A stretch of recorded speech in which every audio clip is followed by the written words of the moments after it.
In this lecture, we will see how settings work inside VS Code. And to go to the settings view, we will go to the gear icon right here and press settings. And these are our settings view. Very important, you can see that we can have user settings or workspace settings. And as you will run VS Code in other places, for example, from a remote connection, later on you will see that we can also have remote settings for VS Code. But for the moment, let's keep things simple. This is very important, this distinction between user and workspace settings.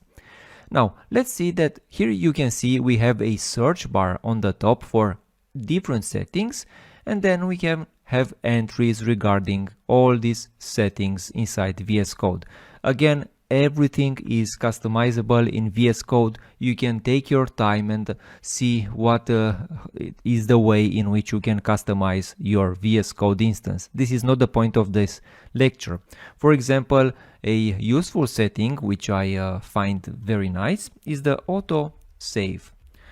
And again, I can go to the view right here and try to find it right here, or I can use the search box right here. And as you can see, I'm ending up in this autosave view right here, and I can see that I can have different options for files that I edit, and then maybe they are auto-saving.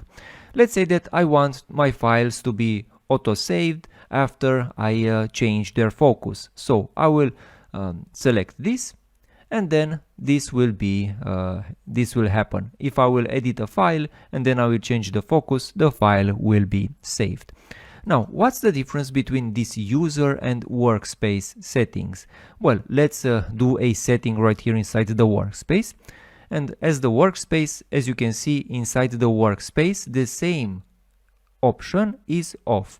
I will say that inside the workspace, the autosave setting is an after delay, maybe after 100 milliseconds.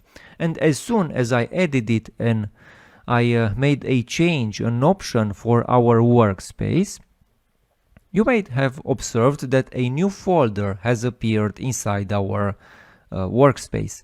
You know, we have a new folder called .vscode. If I will explore this folder, it will contain a settings.json file. If I will open this file, you will see that it contains the exact option that we changed. Currently, this files.autosave is in the state after delay.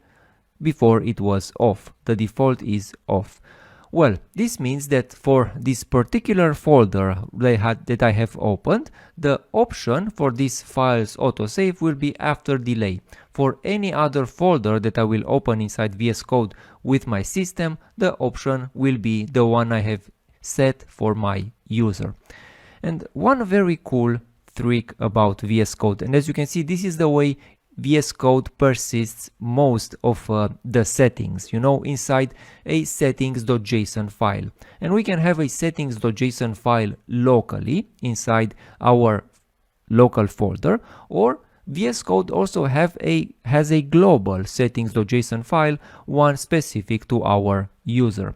And I can see this global settings file if I will be inside this settings view right here, and on top right I will have a button which is called Open Settings JSON, and with this I will open my global settings for my VS Code installation. If I click this, you will see that it will open a file from my local storage that is tied to my user. So this file, this settings file, will be used by all my VS Code instances.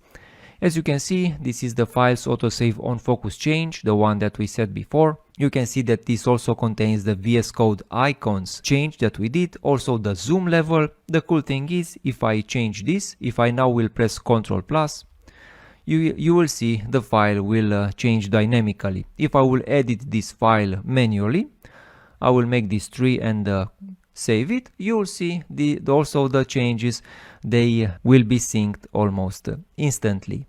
Well, I want to show you one last trick regarding settings. As you can see, especially if you are a beginner, there are a lot of settings and there are a lot of things you need to maybe learn or get familiar with. What happens if you are playing with your VS Code installation? Let's say you are opening different files and maybe here on the top bar you are doing a right click, you see this top bar option here. What does this do? Maybe I can select single tab. What does this do? Well, I select single tab and now I'm stuck in this view. And now if I open any file, even in edit mode, you'll see I only have one entry. How I can get rid of this entry if I don't even remember the setting that I changed? Well, the cool trick is to use this settings.json file. If I go to my settings, my user settings, and if I go to the settings.json file, you'll see that this was the option that we somehow messed up before. I can simply delete this file, this line right here, save this, and now I have my file and my top bar back to normal. Also, other settings maybe are to the customizations. Again, I can do it from right here. I can call workbench, for example. If, for example, I like to have the background of my workbench a little more dark, I can call color customizations. This will be a JSON object. And let's say that I want my editor background to, alright, you know, and this is even darker. Maybe the color which I want is the 111111. This is the one. This is the one I prefer for my VS Code setup to be a little more darker and easier on the eyes. So we saw in this more complex lecture the way we can configure VS Code from the menu or by using the settings.json file locally or the one attached to our user.